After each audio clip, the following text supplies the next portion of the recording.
you were there in the room with Boris yesterday. Was it a pitch to become Prime Minister, or was it, as some people are thinking, rather a wasted opportunity?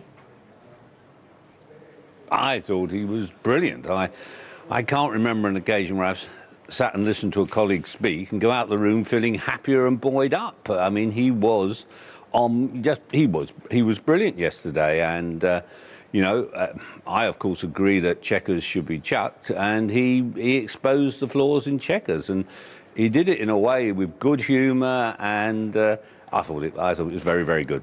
Did he expose the flaws, or was it a lot of rhetoric? I mean, what is your and Boris's alternative plan? Do you and Boris agree on an alternative plan?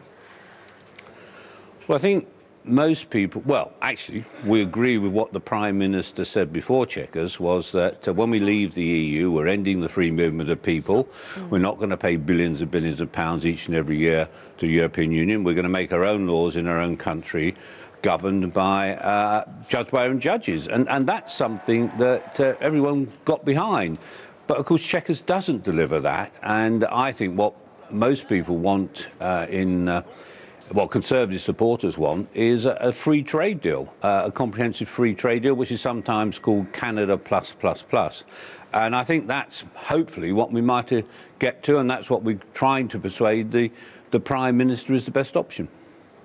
The trouble with that, of course, is that that isn't on offer from the EU at the moment. And one of the issues is, how do you deal with the Northern Irish border? The Prime Minister is grappling with something that we didn't seem to discuss in detail before the referendum, which is that you have to have some kind of regulatory alignment so that there isn't a hard border between Northern Ireland and the EU in Ireland. Well, first of all, nothing is on the table from the European Union. They haven't put any proposals forward, and the only thing on the table is Chequers, because that's the only thing the government's put forward. I mean, the idea that there's going to be a hard border between Northern Ireland and the Irish Republic is completely wrong. The British government is not going to put a hard border there, and I don't believe the Irish government is either. So that's not an issue.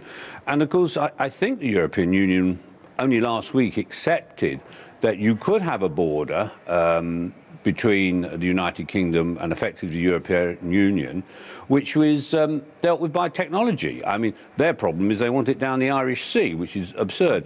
I think the ERG group who published a paper on how you could do that had the answer. It's a bit dealt with by technology, and you don't I mean, actually, I think it is now a red herring.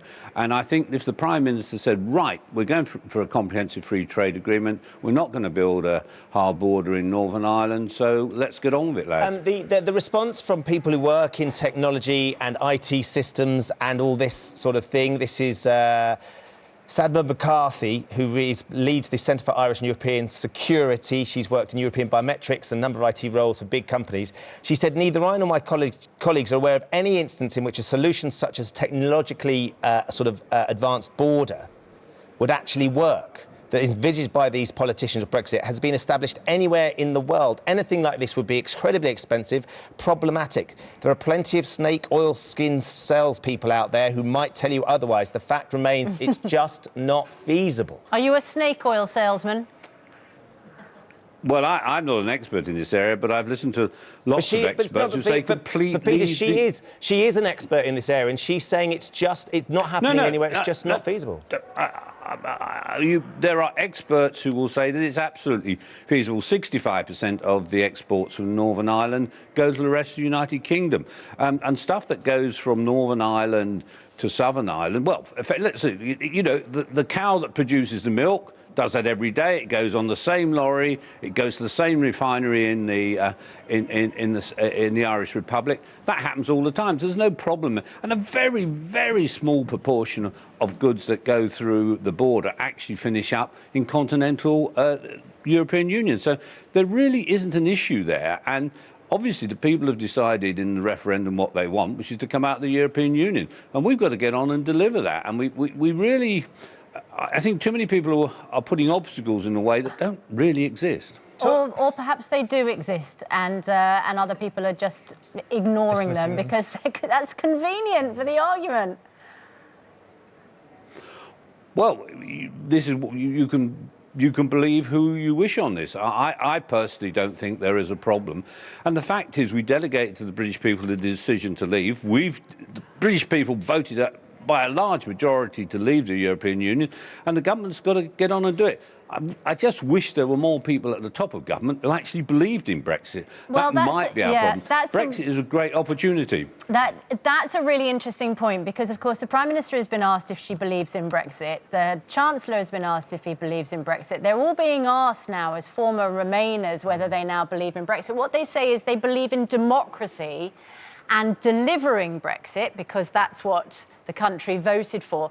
What would you like to hear from the Prime Minister today that would encourage you, as someone who backs Boris, would encourage you that she actually has a vision of a post-Brexit Britain?